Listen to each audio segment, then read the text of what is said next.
on est dans la même démarche.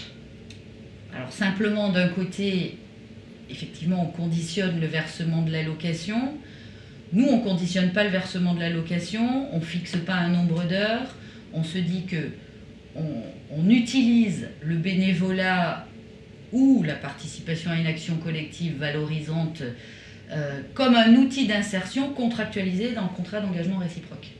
Donc je dirais que nous, on est pleinement dans le cadre de la loi, alors que le Haut-Rhin, quelque part, a pris un risque, puisque le fait de conditionner l'allocation à des heures de travail ou de bénévolat, ben, ça se heurte quand même à la loi, et en tout cas, il y a une interprétation qui doit être faite des textes de loi. Mais je pense que la démarche du Haut-Rhin est la même que la nôtre, c'est de dire aujourd'hui on doit absolument rendre chaque allocataire acteur de son parcours, parce que c'est un moyen pour, encore une fois, lutter contre l'isolement, le décrochage de la vie sociale, parce qu'aujourd'hui, je crois que c'est ça, hein. L'évaluation, encore une fois, du précédent PDI l'a clairement démontré.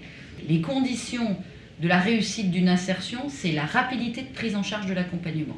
Plus on est capable d'être réactif et d'être rapide, et moins on laisse la personne s'enfoncer dans une situation où les problèmes s'accumulent, parce qu'on ne vit pas avec un RSA, on survit. Et donc il faut absolument lutter contre ça. D'ailleurs, il y a tout un tas de départements qui s'inscrivent dans la même démarche, et on va le découvrir, je pense, dans le courant de l'année 2016, très certainement. Moi, je considère qu'il faut que ce soit un outil d'insertion qui soit accepté par tous, y compris par l'allocataire, qui se dit, bah oui, c'est pas pour me contraindre, c'est pas pour m'embêter, c'est effectivement dans le but de me faire rencontrer du monde, parce que c'est aussi comme ça, hein, c'est aussi, je veux dire, participer à des actions de bénévolat. Enfin, moi, je suis engagée dans l'associatif depuis toujours.